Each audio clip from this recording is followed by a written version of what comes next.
if we can't even have a conversation about the wounds, like how are we going to be able to understand the depth of where we need to build anew, right? If we can't see how deep this goes and we avoid the pain or we avoid the discomfort of trying something new or thinking something new or changing our actions or behaviors, like how are we ever going to take that movement in the other direction to change and really reimagine our collective experience?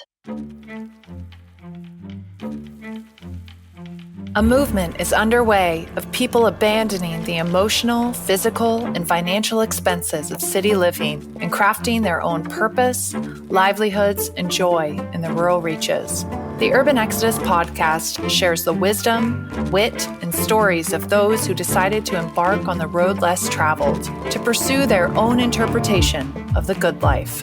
Small business owners, change makers, artists, farmers, and more, working towards building a better future for themselves and their fellow citizens. This podcast is for country dreamers, rural folk, and urban dwellers alike who want to feel more connected to the natural world and the purpose and choices in their lives. I'm Alyssa Hessler. Welcome to the Urban Exodus.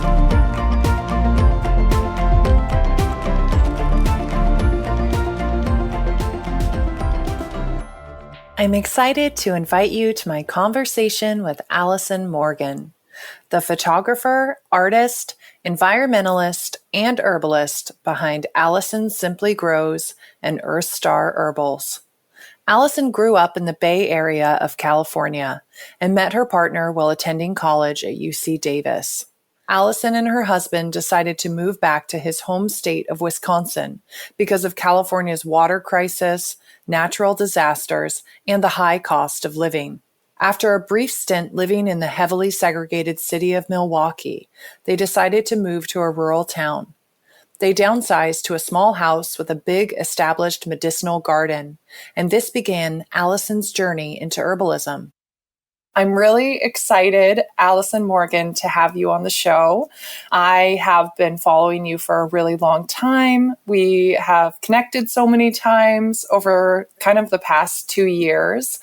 And it's just really exciting to see you kind of coming into your own and stepping into all of your talents, really, and really visualizing what your future looks like. So thank you for speaking with me today. Thank you for being a guest on the podcast. And I would love if you would share a little bit of your personal backstory, where you grew up, how you met your partner, how you ended up leaving the West Coast and moving to a small town in Wisconsin.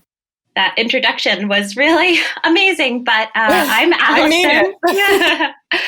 I am a mother, an herbalist, creative, currently living in Wisconsin, in the Driftless region here in Wisconsin, and originally from Northern California. So I was born in the Bay Area and grew up in the Sacramento region, and I went to UC Davis. So I spent a lot of time in like my grade school years in art classes. So my dad, he has the artistic vision in his blood. His brother is also like a photographer and artist. And so like growing up when I was like 4, my dad would take me out to draw pictures of trees and plants and landscapes, and we would paint together. And I remember being little and breaking into his like art kit that he had with all his paints and markers and pencils and things like that. And so he, this was more of a hobby for him. I think he had originally gone to art school and then switched to marketing because, there's more money in that avenue. So, but it was kind of this hobby that he had and he taught me. And so art and beauty and kind of perspective. He taught me a lot about color and, lines and composition from a very young age. So I spent a lot of my time in grade school hiding out, I would say, in art classes. It was just the place that felt most comfortable for me. And I knew it was something that I was good at. It was therapeutic. And it was just kind of like how I saw the world was through this lens that he formed for me. And so I spent a lot of time thinking about design and interiors and, landscapes. And then I got into college and I was going to major in art. And then I had this like realization. I was like, I feel like this is the easy path for me. This is the easy choice. It's what comes naturally to me. But I feel like I wanted a little more depth. Not saying that art does not have depth, but for me, it was just this thing that came so naturally that I wanted to push myself. And so I ended up switching my major in my second year, and kind of the story around it, which I think is interesting for me, of like why I chose international relations, is my mom was born in Haiti and she immigrated to New York when she was 7 or 8. She assimilated really, really strongly into American culture. And I did not get a lot of that culture growing up from her in particular. And so I was always fascinated with how my mother could be from another place that I've never been. And I have always been kind of like fascinated by her story and why she would leave her home, because home is such an important aspect for me. I was sitting on the toilet actually one day. The best ideas always come on the toilet. Yeah, right. And I'm sitting there and I look down at my underwear and the tag says made in Haiti. And it was just like this moment, like, somebody I could be related to might have made these. How did they get here? Just all these kinds of questions about if a different path was taken, I could have been the ones making that pair of underwear. And like, who was on the other side of this? And it kind of led me down this rabbit hole. And so I decided to major in international relations. And so my emphasis was global health, natural resource use, climate change. And in particular, when I was at school, I was really interested in climate migration and water resource use. So right out of school, I got a job at a nonprofit in California, and they did research on water resources and agricultural use and adaptation to climate change. So I was, working a little like admin office job, but I really was helping on these really big projects that involved, NGOs and, World Bank and all of this stuff, and kind of seeing how the money flows behind these projects. And okay, you're researching this aspect, but who's paying you and where's that, So I kind of became disillusioned with... A lot of times it's corporations, right? Right, yeah, totally. Yeah. So I got disillusioned with like the idea that a nonprofit was a non-political actor, because that is really, I think a conversation sometimes that are had in these kind of science-based places is like, oh, we're doing science. It's not political, but it's like, where's the money coming from? And how much does that money influence results or the way that things are done? Yeah. So at the same time, I had applied and was accepted to a PhD program at UC Davis as well in geography. And my original goal was I wanted to go to Haiti and I wanted to study water resources and international intervention and how that affected global health in the region. And I just had this mental breakdown around the whole thing. And I think a lot of it was ancestral trauma that I had not been really aware of, these ideas of colonization and international intervention. And, at the same time, it was kind of like it was on the heels of the earthquake in Haiti and the cholera epidemic. And I was just oversaturated. And I had a lot of issues in grad school with feeling like, what was I doing there? Am I worth this? Can I do it? And so I just decided to put the brakes on. And around the same time, I had met my partner, AJ. He was getting his master's in African history. And we just decided that we were going to stop what we were doing. AJ grew up in Wisconsin and he was like, let's just go home. Like he wanted to be closer to his family. we kind of just, decided to get married. We were like, let's just like put a break on all of this and slow down. And so we packed up and I left my job, and AJ and I loaded up our car and we drove across the country and decided to start a life in the Midwest. We realized we wanted kids, and we were just like, we would really not be able to have the kind of life that we envisioned with a family in California. I feel like the way that it was at the time was just people worked a lot, and, housing prices were ridiculous, and commute times. And would I be able to actually raise, like, what was the point of having a child if I wasn't going to be home with them and kind of be the one giving them their lens and perspective on the world? I was like, I was really scared because I didn't want to leave my family. My family means a lot to me, but I also had this kind of in the back. I mean, if I'm honest, it wasn't really in the back of my mind. I was sitting there learning about water resources in California and population growth and climate change. Yeah, climate change, wildfires, farmers fighting over water resources in court. And I was like, where is California going to be in 15 or 20 years when it comes to water resources? And I think I always kind of had this like deep-seated fear that, what was going to come of that kind of political and social, I don't know, the nexus of those things together. And, AJ was like, Wisconsin, we've got lakes, we've got water, this might be a nice place to put down some roots for kind of this more like long-term vision. So that was kind of our journey to the Midwest, was to kind of slow down and to root, really. So when you first moved, you didn't move directly to where you are now. You moved to a city, right? What was that transition like for you? And when did you decide to leave the city and to move out to a more rural place? I studied abroad in Paris for, a semester, and that was kind of my only experience living outside of California. I think that AJ had always wanted to move to this region that we live in now, and I'll go into that a little more. But I was like, I need this transition to be, I need people. I need a city. We thought it would be a nice way to ease into Midwest living.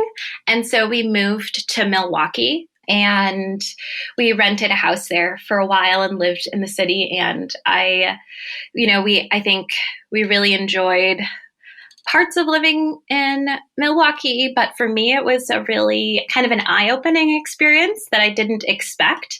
And that is that Milwaukee is one of the most segregated cities in the United States. And I did not know that going into living there. And so it really opened my eyes to race in a different way than I had experienced in California. I feel like growing up, in California, I was always exposed to different people and, people living together. And in the Bay Area, is very like multicultural. And in Milwaukee, it was very segregated. Like one neighborhood had this kind of community, another neighborhood had this, and, freeways were dividing lines, and you could drive up a street and cross a freeway, and it would be like, very wealthy on one side and impoverished and Black on the other. And so it stirred up a lot of internal, conflict for me that I had never really been exposed to. And so it really did open up this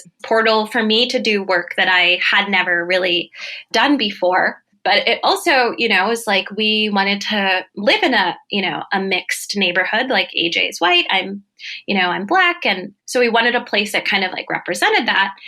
It was just like the crime that like filtered into the neighborhood was really hard for us. And I got tailed a couple times in cars by people who were trying to like steal my car. And, in our neighborhood, there was, gunshots, and it was just, it was not what we expected. And it was just this other like layer of anxiety living in a city like that. And you understand that these social conflicts are coming from lack of resources and is creating this. And it was really hard to see and feel like there's nothing really you can do. And this was really all before Black Lives Matters really became an issue. And back to the story was that AJ had visited his friend from college in this tiny town that we're living in right now when he was an undergrad, and he fell in love with this region of Wisconsin.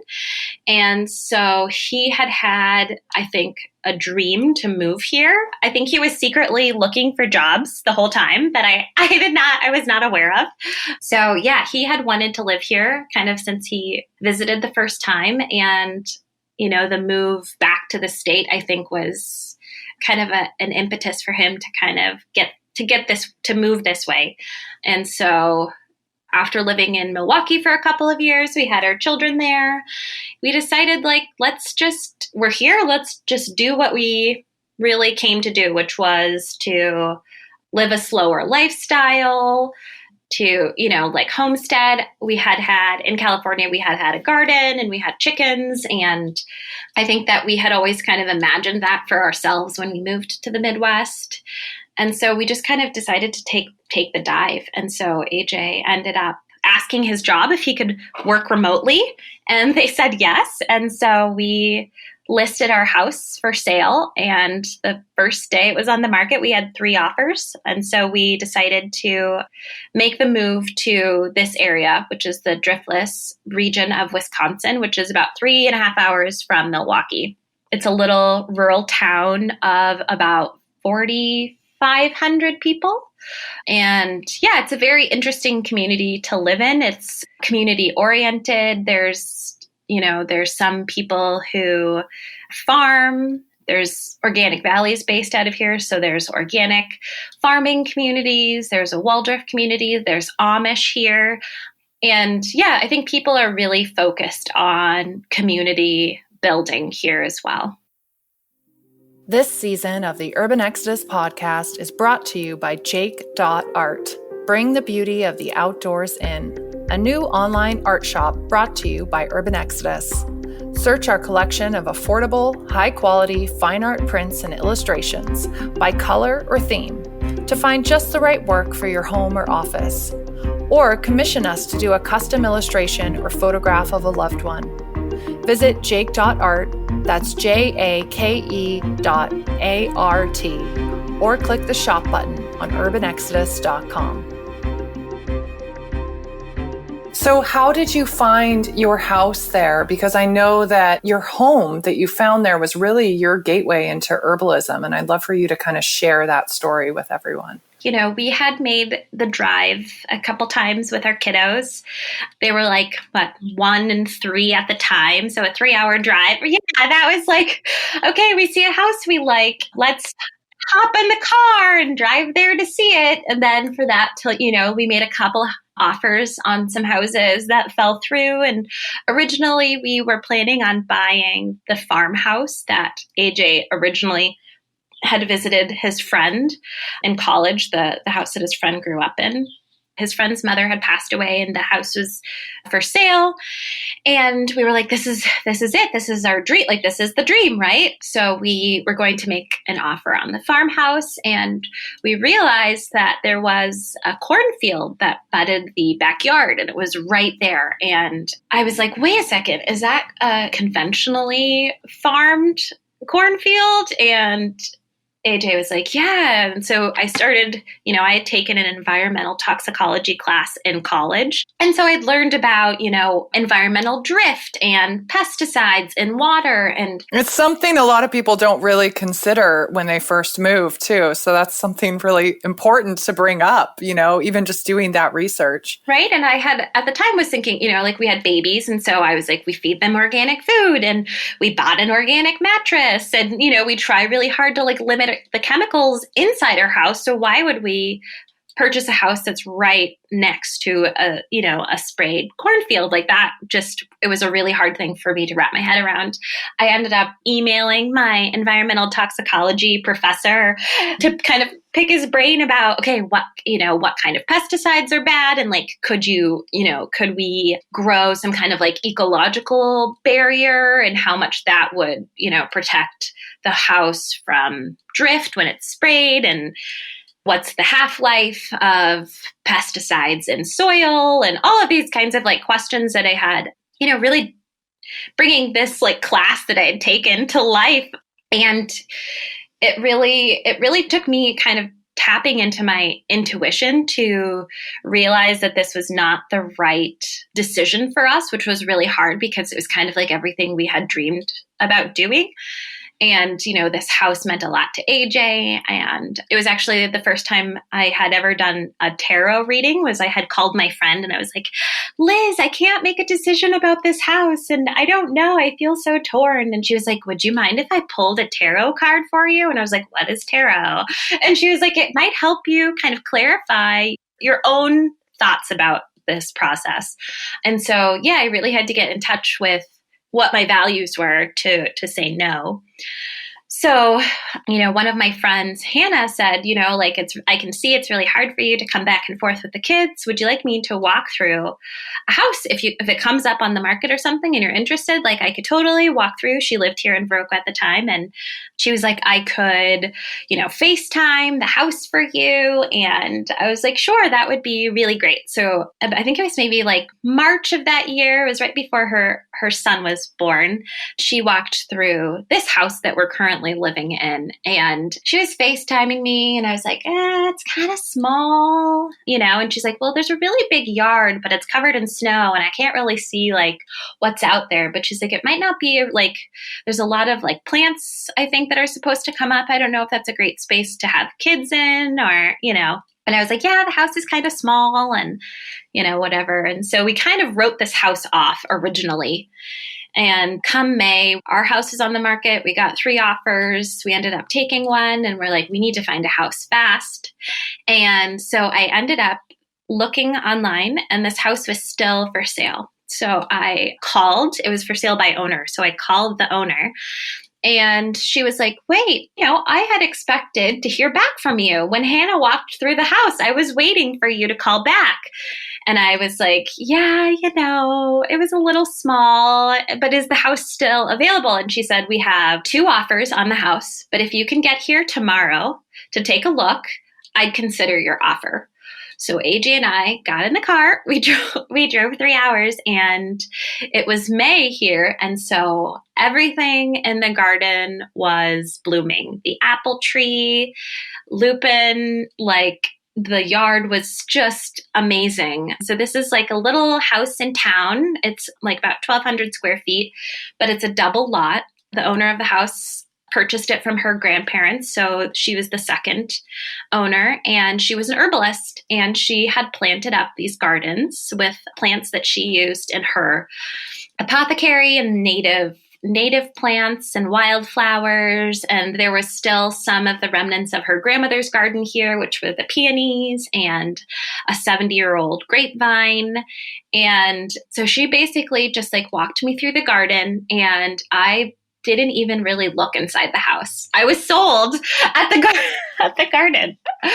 And, she took our offer right there on the spot. She said the other 2 offers weren't as in love with the gardens, and that she had put so much time and love and energy and intention into the gardens that she wanted to know that it would be taken by someone who would be a steward and protect it. And she thought that was me. And I was at the time really blown away. I was like, I'd had small gardens. I'd grown tomatoes and peppers and basil in California, but never on this scale. But it was kind of everything that we had wanted for ourselves in terms of the garden. It wasn't living out in the middle of the country and all of that yet, but it was downsizing for us from our house in the city. It was a little more of a sustainable mortgage payment. It meant that we were going to have to, get rid of a lot of our things. But that was kind of like where we had been heading towards for ourselves anyways, was this idea that we didn't need as much as we thought we needed. And we wanted to feel more right-sized in our life. And so it was kind of like, yes, the house is small, but maybe that's kind of where we need to be. Yeah, maybe it's just the right size for us to kind of to start to save a little. And I don't know, it was just kind of like all of these things we didn't know we needed, we got. And yeah, so then I was then left with this whole garden. So we drove back to Milwaukee and I bought a Peterson guide of wildflowers and an herb book so that I could figure out what was here in the garden. She walked me through and I took a little video and she kind of introduced me to the different sections of the garden and what she had planted and what she used. And so that really was the gateway really to my journey into herbalism. And, I think that I'd always been interested in flowers. My daughter's name is Magnolia. I had this draw to plants, especially growing up in Northern California and visiting the redwood forests and, the rolling hillsides. But it was from this perspective of, art or like photography or, the beauty of plants rather than their usefulness or their healing properties. But it fit for me, really kind of brought a wholeness to my interest in sustainability and being more self-sufficient. Was this idea that there were plants all around us that could help us, right? That were available to heal. And just this whole world of knowledge that was right under our feet that I think that I had never really connected to before.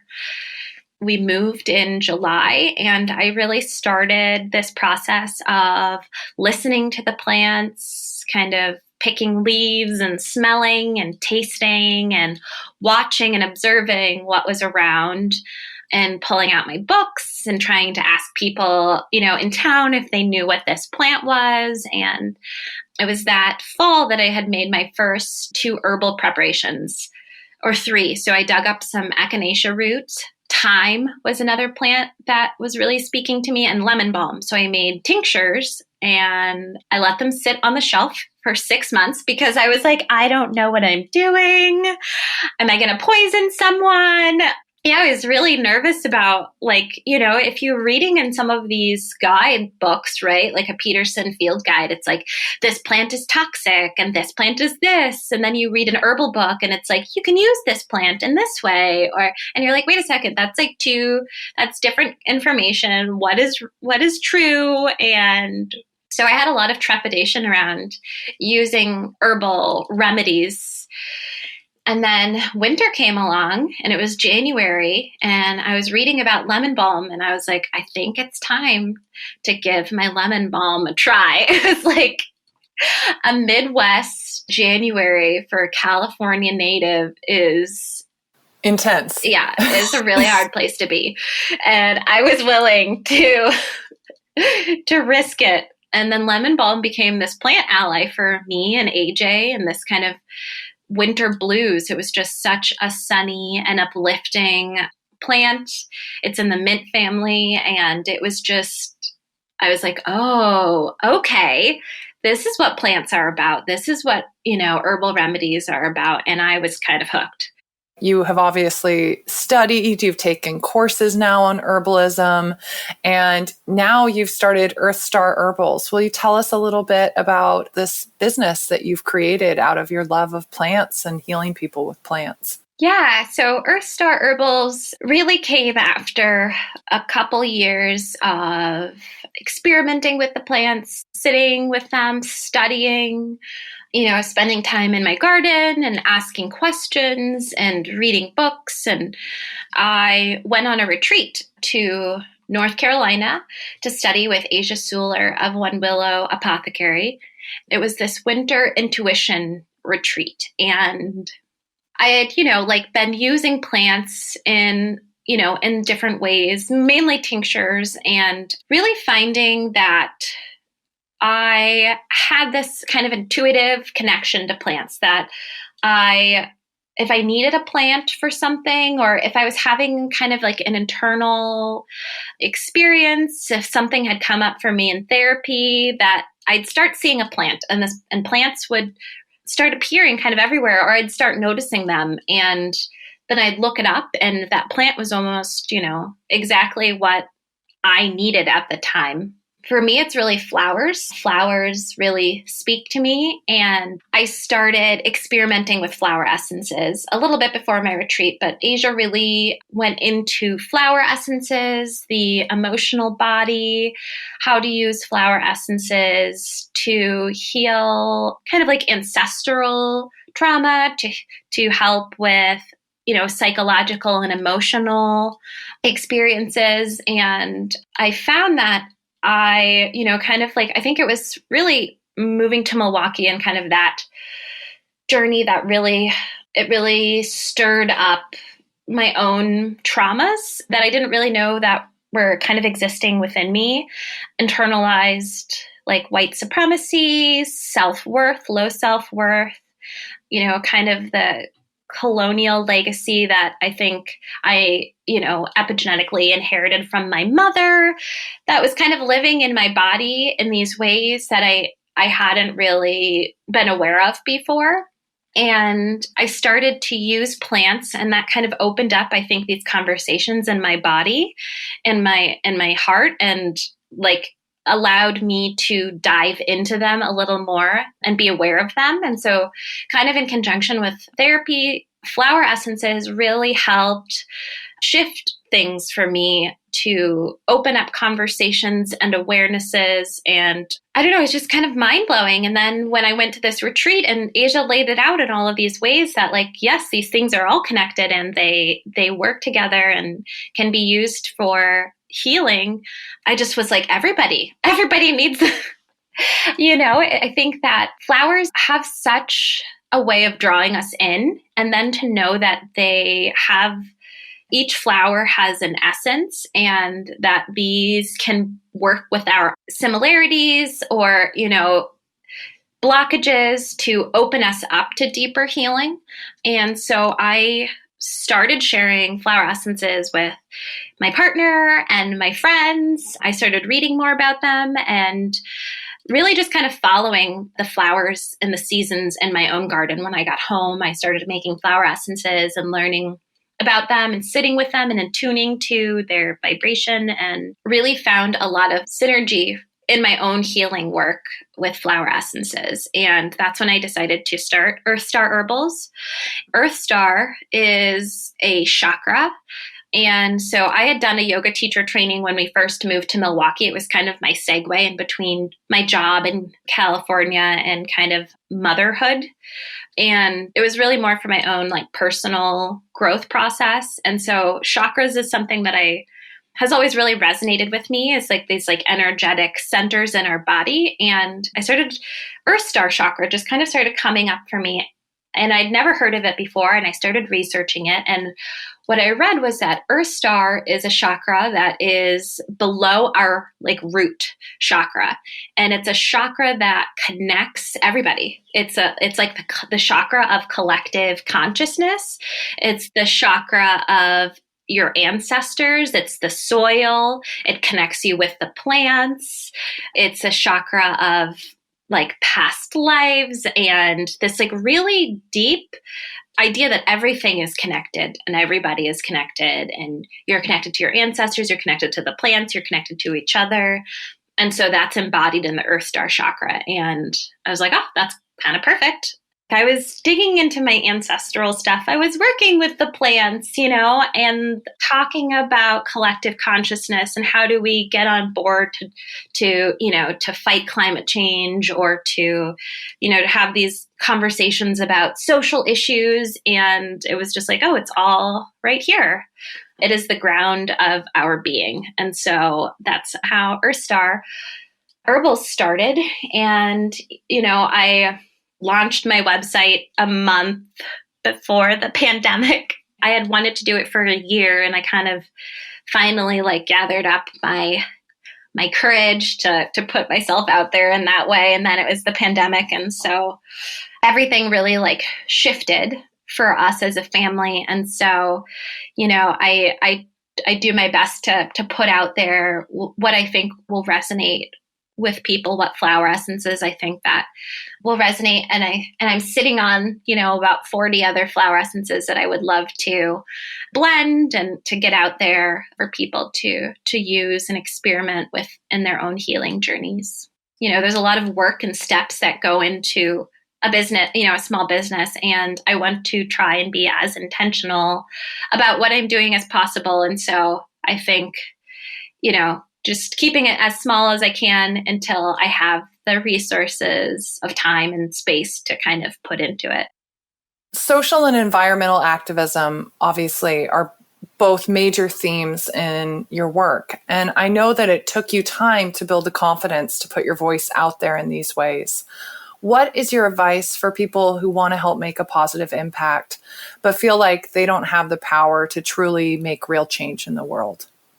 Coming out of college, I had this idea that if you got a job in a certain thing, you could make a difference. If you got the right job and the right field, and you were in a position to enact change, like that was the way that change was going to happen. And what I found through my own journey with motherhood and homemaking and was that every moment is an opportunity to shift. I think whether or not it's just making a different choice for your family, making a different choice for yourself, the awareness that grows from questioning why you're doing what you're doing and what the impact of that action is so profound that I think it's hard to see it. But it's every person taking those actions. It's every individual, as many individuals as we can getting engaged with these conversations, with making different choices, with questioning the paradigms that we currently exist within. And each of those actions is courageous, and it shifts things, whether or not you can see the impact of it in the moment. I think the more people we can get on board to question, like it has ripple effects in our life. I think about my mother who, was like my neighbor. So it started off when I lived in Milwaukee, and my neighbor, Amelia, I went to her house and she was using like a cloth to clean up after her kid spilled something. And I was like, what are you doing? And she's like, oh, I use cloths instead of paper towels. And I was like, really? And she's like, yeah, I bought this pack of cloths and I wash them when I'm done. And then the next week I bought cloths and I never bought paper towels again. And now when my mom comes over and she sees that I don't have paper towels, and I have this conversation with her about why I don't. And, she might not make the same choice for herself, but she's had that conversation with her friends. Like, oh, I went to Alison's house and she doesn't do this. And like, why does she not do that? And like, what is the impact of paper towels? And, like, oh, maybe next time I go to the store, I'm going to make this choice to get the recycled, and I think that as small as that action seems, I feel like the conversations that happen and that kind of like awareness that opens up from just taking the step to do it yourself, to just try it and share about it, is so powerful. I think that it's a similar thing for these, social and racial justice movements we're seeing, over the past couple years. Like, people in Black and brown communities would tell you that these things have been happening for decades, but the conversations that are happening and the amount of awareness that people are gaining from being engaged in conversations, and even if you're afraid that what you're saying is not, politically correct, or it's just I think the courage to to not numb out and to realize the effects of our actions, of our intentions, of the systems that are in place, and that what will come from conversations is reimagining the systems, right? If we can't even have a conversation about the wounds, like how are we going to be able to understand the depth of where we need to build anew, right? If we can't see how deep this goes, and we avoid the pain, or we avoid the discomfort of trying something new or thinking something new or changing our actions or behaviors, like how are we ever going to take that movement in the other direction, to change and really reimagine our collective experience? Questioning always, like, why do you feel the way that you do? Why did you think maybe one way, and can you change your mind? Speaking on that, I know that we've talked about this a little bit. You live in a small, predominantly white Midwestern town.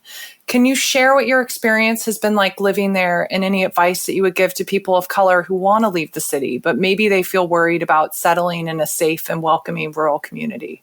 It was a challenge. I think for me, this last year was really tough with Black Lives Matter, and the presidential race was, it was all out there, but it almost felt better to know where people stood. And I also feel like people became almost empowered, especially in our community. There were people who I had never, it's just like, people don't really talk about politics. People don't really talk about these things, but it was like people were willing to engage in conversations about things that they never, I don't think, would have been open to before. And, I had a neighbor come over, and, our community had a virtual, like, community symposium or something about race. And there were some women of color, people of color, because there are some here in our community that spoke out about their personal experiences. I personally have not had overt experiences with racism, but I do know people who have here. And so they shared their experience, and, people saw it and they were like, wow, I never knew that. Like, I've lived here my whole life, and I never knew that that was something that happened here, or that people were like that. And, I had people walking up and being like, just so you know that, like, I'm an ally. And if you ever need anything from me, that I am here. And I don't think that those kinds of conversations would have been possible without this kind of like breaking open collective experience, and kind of, that we had last year between the pandemic and like racial justice movements. But I have, seen Confederate flags, and, took a walk with the kids, and this guy driving a truck was like going really slow next to me and kind of giving me the looks. And, there were times when I did feel unsafe, but overall, I feel like there is a greater amount of community that is kind and willing to stand up for each other and willing to speak out. And so I think that, like, we moved here and we knew a couple people, and those people introduced us to other people. And so kind of sorting out, where there are pockets of people who are engaged in their work. And I think that is always a good place to start if you are looking to move to a rural community. But I also think that, like, this is everywhere. We lived in Milwaukee. We lived in a neighborhood where there were Black, brown, white people, and 3 houses down, there was someone who flew a neo-Nazi flag. I really do believe that community and conversation and awareness is really what's going to keep, these things moving forward, and these social justice issues to the forefront. And as much as a difficult conversation, and it's hard to live through as a person of color, to see what's happening, it's also, it gives me a little bit of hope that shifts are possible, right? Like, these conversations are happening. Before it was just kept quiet, and now it's not quiet. And once you can kind of shine a light on shadows, I think that's when healing is possible. And I think also just like the timelines that we exist on, in, people who are like on social media, and, we have the internet. And so we're just so used to instant gratification that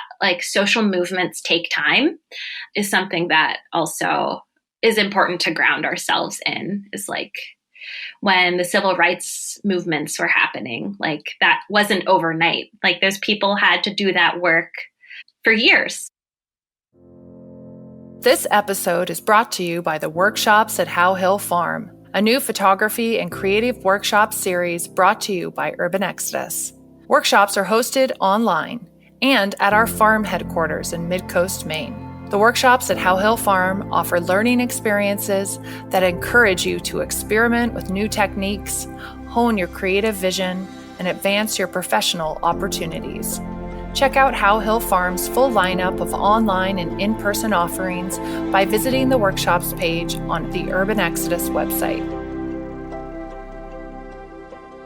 You have your first book in the works. I wondered if you would be willing to share a little bit about what you're creating and when you think it will be available to the public.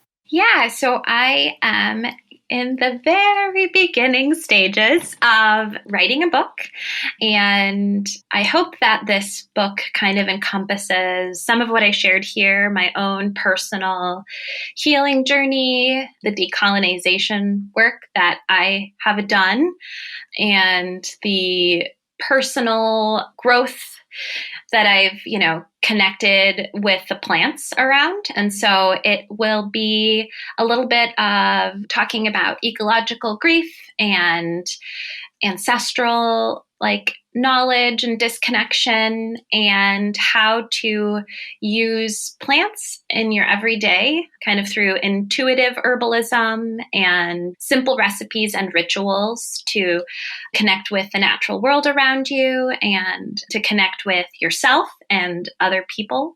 And yeah, it's called Kindred. What about your creative process? What does that look like? If you get an idea in your head, how do you take that idea through to completion? I like Pinterest as a means of creative inspiration, and I pull a lot of color and composition, ideas. Do you share your boards? Yeah, I share my boards. Yeah. I love looking at people's boards. I know.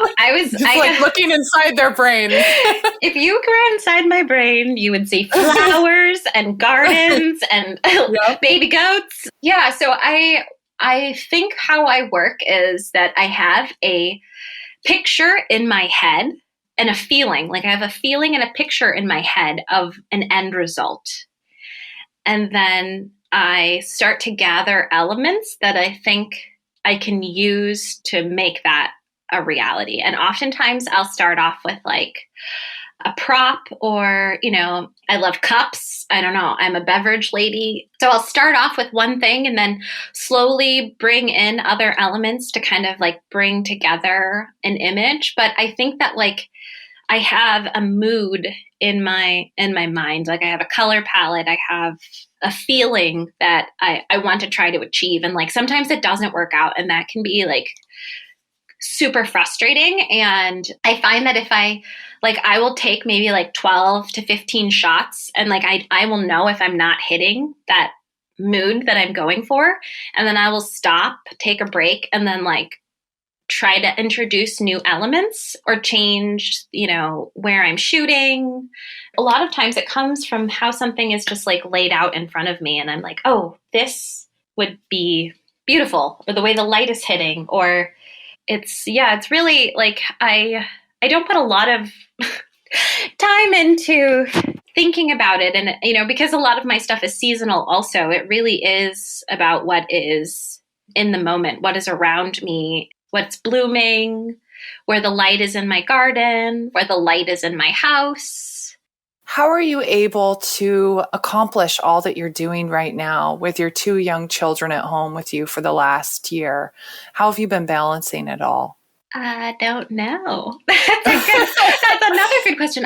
They were away last week at their Nana's house, and I had all of these ideas about things I was going to get done, and I ended up doing nothing really because I was like, I needed to rest. I was like, and then it all just started to like be like, oh wow, like you did this and this, and AJ, my partner, really, he values my work, and we try to give each other time to do the things that we need to do. So, there was a good stretch of time when I was writing the book proposal that like I would wake up with the kids, do breakfast, homeschool, spend the afternoon with them. And then when he was done with work, I would take my shift for work. So he would do dinner and bath and bedtime with the kids. And then I would write.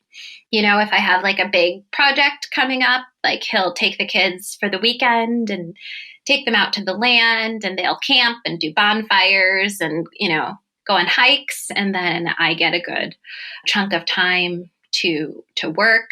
Yeah. But like this last week, I was like, okay, like this has been a year of really hustling, right? Of really trying different routines to kind of maximize time and rest. And like, coming towards the end of it, I'm like barely treading water, I think. And I feel you. I was just like, okay, I need to call in help, right? Like I was like, Mom, I need you. Like, please. So I think it is really, it's communicating needs, balancing rest and work time. Like if I know I have 2 or 3 things to shoot, I'll try to, batch them and do them at the same time, using planning kind of apps to schedule my work, and taking notes. Like I write down a lot of stuff. I have a bullet journal that I like try to use to keep my mind in some kind of order. But I'm taking notes because my whole desk right now is just like covered in pieces of paper with like scribbles on it. I'm like that too, right? Like I find that I'm even like that digitally, but I use notes. I use my notes a lot, a notes app on my phone, because I find that they transfer over to my computer. So if I like wake up in the middle of the night, which often happens to me, that's when I kind of get my like creative downloads, is like 3 a.m. Idea burst. Right? And I'm like, I'm sleeping. This is like my rest. And, I have all these ideas streaming in. So I'll just like jot them down in my notes app. And then when I'm on my computer, like they're there. So that is something that I use a lot, like if if like a phrase kind of pops up for something I need to write, then I just put it in there, and then I can add like my ideas for images or whatnot. And then, copy and paste and into a document. But, I think that giving ourselves grace and compassion, and I try to work in mindfulness practices as much as I can. I can be so idea heavy and like creative and like in the spiritual sense. And then I'm like, oh, like my body actually is the vessel. Right. And so like exercising and like getting out for a walk, just like moving my body, getting out in the garden or something. I'm like, okay, like that is actually a little more rejuvenating than, I don't know, meditating today. And so just trying to, I don't know, puzzle piece together some of these like, just like, nourishing rituals and routines. Well, and listening to yourself, I feel like you are a person that has really honed in on listening to yourself and like making choices that maybe feel scary or hard, but you are very in tune with yourself and not ignoring that voice in your head that says that you need something. Well, my therapist, I have therapy every day, every Tuesday at noon. And that is another one of those self-care things that really has kept me going, is kind of this like, mental health. AJ and I both, see a therapist, and helps us, tune into how we're communicating with each other, how we're communicating with ourselves, how we're communicating our needs, how we connect with our children. And yeah, like that really is a time and space that helps me identify, okay, like I've been doing this week, and that has not been something that has been useful or helpful for me. And like, how can I shift that? Or, what narrative am I telling myself about how tired I am when really it's just like this? Or, having a sounding board or somebody to really like talk through things has been invaluable this past year for sure. That's really great advice. I think a lot of people think like therapy is for like fixing problems, but a lot of times it can just be like this reconnection to your brain and yourself and working through these roadblocks that we face in our mind and our courage and all of these things. Oh, yeah, definitely. Like I started therapy when I was in college. I identified that I had a really hard time with transitions, that I kind of would get into a depression around transitions. And so I had this amazing therapist in Davis, and she was she was amazing. And I moved to Milwaukee, which was like a huge transition, right? And I continued to talk to her over the phone until we realized that wasn't working out. And then I found my therapist who I work with now. And it's been so nice because when we moved to Viroqua, I was like, would you be willing to do like a telecommunication or like, FaceTime? Could we still do sessions? And he was like, I've never done it before, but I'd totally be willing to try it with you. And so you got him ready for 2020. Yeah. He was like, you helped me like be ready for all of these like virtual sessions. But yeah, so yeah, it's been really great, for four of the past years that I've lived here, I've had him as my therapist. And so I appreciate his work immensely and the work that we do together. Let's talk a little bit about the future for you. I know that you guys just bought land. I'd love for you to talk about this vision that you have 5-10 years down the road, what you want to build with this land, and talk a little bit about the land itself. It was last year before the pandemic, so maybe last January, we really were, thinking about how we could make our space here at our home a little bit bigger for our family. Like AJ and I both work from home, and the kids, as they've grown, they have more things, more, jackets and boots and things in the wintertime. And we were like, how could we add on a mudroom to this house? Or how could we add on, we have one bathroom for 4 people.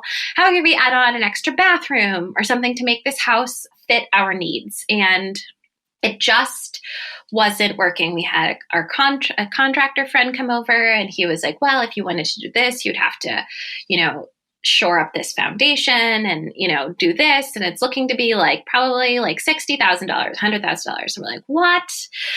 And so we're like, okay, like maybe this home isn't our forever home. And so we started looking at farmhouses and, kind of running into that same thing where there's conventionally sprayed agriculture on this side, and we're talking to neighbors and knocking on doors and like, how often do you spray? What do you spray? And people are like, who are these people? Like nosy people asking us too many questions. And, so we were working with a realtor, and we just kind of decided like, hey, like maybe we should open up our search to farm, to land as well. And so it was the week the pandemic hit and that everything shut down, we found this piece of property, and it has an organic dairy farm on one side, and on the other side is Amish. And Amish don't usually use chemicals in their agricultural production. And so, it's about 13 acres of tillable land and 25 of woods.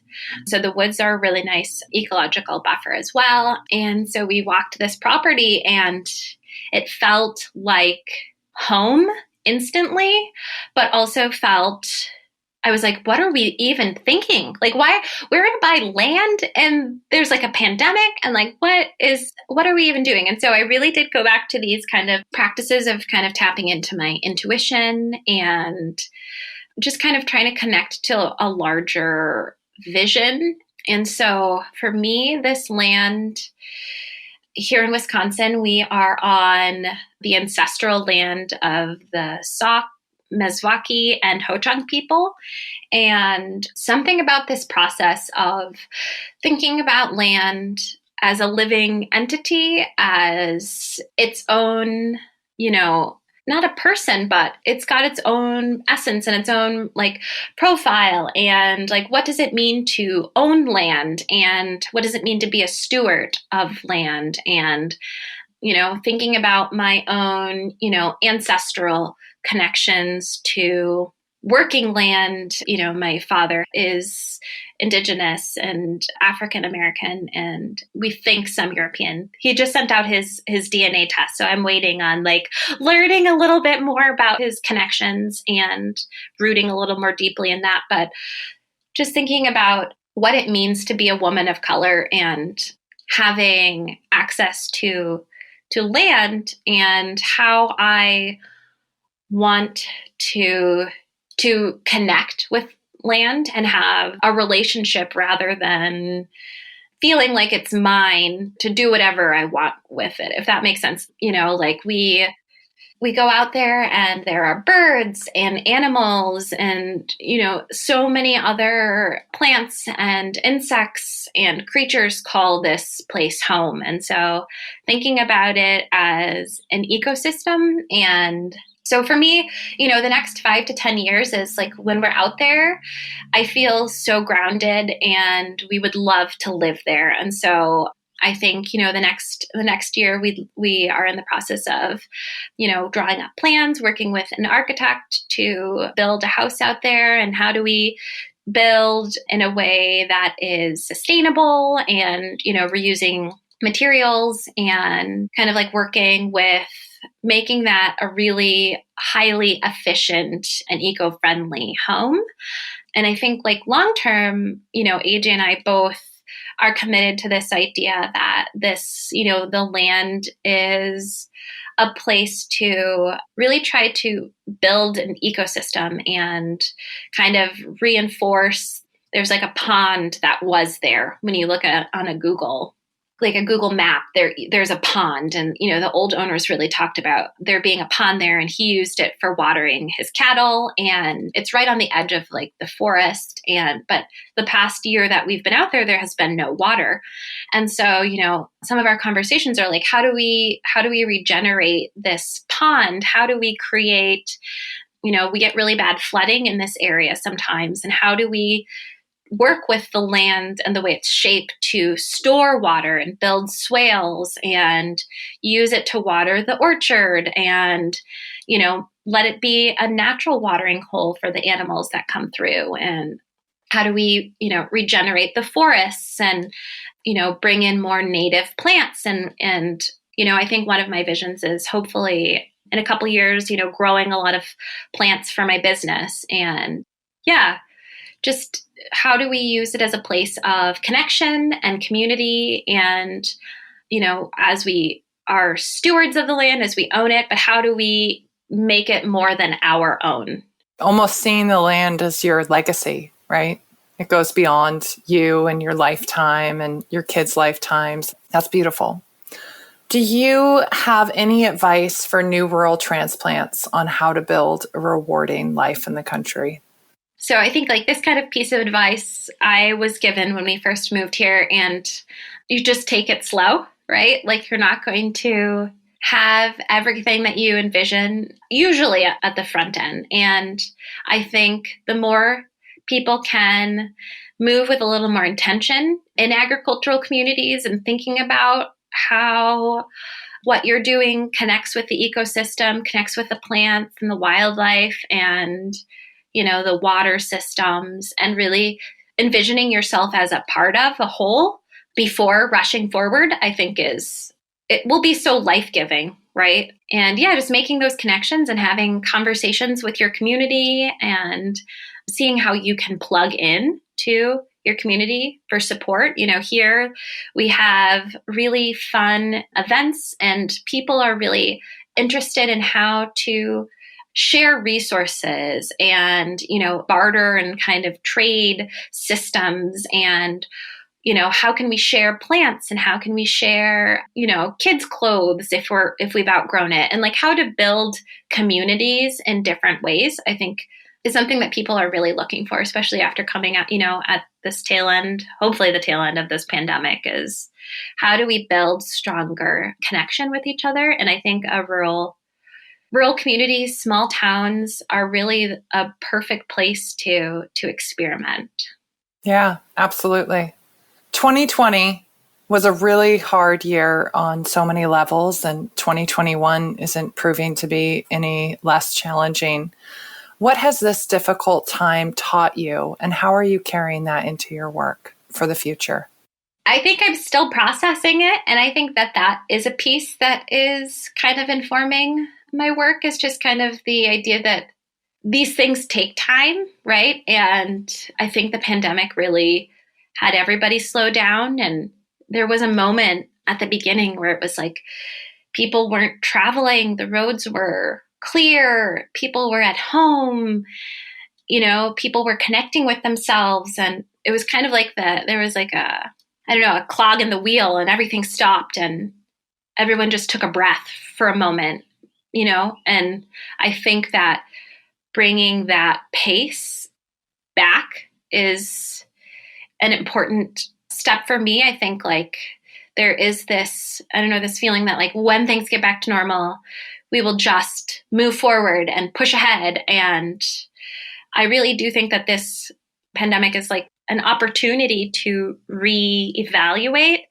what we value as a society and how we can shift and how, our means of operating are affecting the planet, and how this opportunity to do it differently, right, is like has presented itself on my own scale. Is how do I move with a little more intention? How do I move slower? How do I really build systems for myself that are a little more sustainable? How do I say no to some things? How do I align what I'm choosing to do, who I work with my values a little bit more moving forward? That's great advice for people. It's like, I don't know, I think this idea of the American dream and always going, oh, we're so busy. We're busy like a badge of honor. And really like the best things, the things that are worth working towards and fighting for, those things take time, and being okay with that time and being okay to rest and then rejuvenate and then head back into it. Right. And like, we had seen a friend, she dropped by, and, we hadn't seen her really since before the pandemic. And we're like, how are you doing?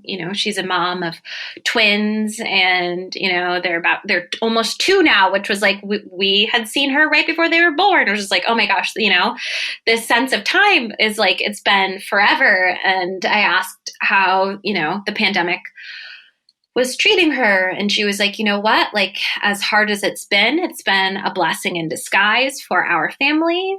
My husband got to be home, and help me with the kids. And I don't know what that would have looked like if, it wasn't the pandemic, and we got to like really hone in on what like was important to us and like what we valued, and really got to shore up that foundation. And, I feel similarly, AJ travels for work and, is engaged in a lot of like outside activities and, community work. And, we've just been home together for almost a year, and we just have been able to work so much on like our foundational stuff that I think that it would have been so much more difficult, so I feel really like lucky that we were able to work from home during the pandemic. And yeah, like we really got to like realize like what our values were, which is like our family, and like really invest in that. Well, I have taken so much of your time out of your day already, but it's just like such a pleasure to speak with you and to hear your wisdom, and I'm just really excited for the future. I'm excited for you to put that wisdom out into the world in your book, and I'm excited to see what you build there. And thank you so much for speaking with me today, Alison. I really appreciate it. Thank you so much, Alyssa. Thank you for listening to my conversation with Alyson Morgan. I am so inspired by Alyson's incredible ability to tap into her intuition and let that lead her towards a rewarding and fulfilling path in life. She has boundless creativity and curiosity, learning through experimentation. I love that she is using her voice to inspire and encourage others to think more about what they consume and how they spend their time. Alison and I have become friends and collaborators from afar. She will be teaching a virtual intuitive photography course through the workshops at How Hill Farm at the end of the year. I just love the way that she sees and captures the world around her, and her passion for photography and plants is ever apparent in her beautiful work. I look forward to seeing what the future holds for this amazing human as she continues to realize and work towards her vision for their raw land. You can find links to Earth Star Herbals, her How Hill Farm photo workshop, social accounts, and additional photos from her home and land by visiting our blog on urbanexodus.com.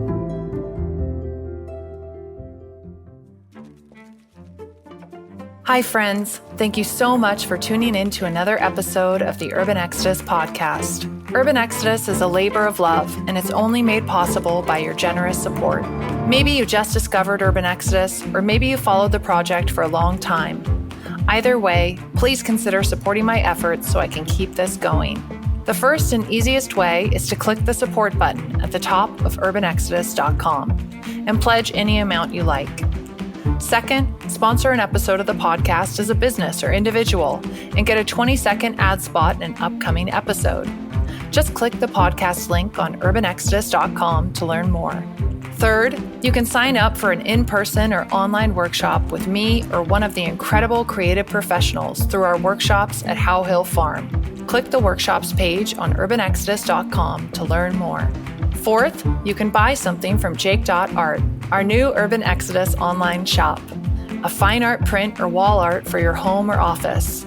A custom illustration or portrait of your family or loved one. There are so many cool things. Just click the shop page to peruse what's available. Lastly, you can hire me to photograph your business or family, or take one of my online or destination workshops. Click the collaborations page on urbanexodus.com to learn more. Another really excellent way to support is to recommend Urban Exodus to your friends and relations. Also by giving a 5-star ratings on iTunes to beat the algorithm and so that we can be more easily searchable. Your continued support will keep this passion project running. I want anyone who feels unfulfilled by career or circumstance to know that they have options and alternatives.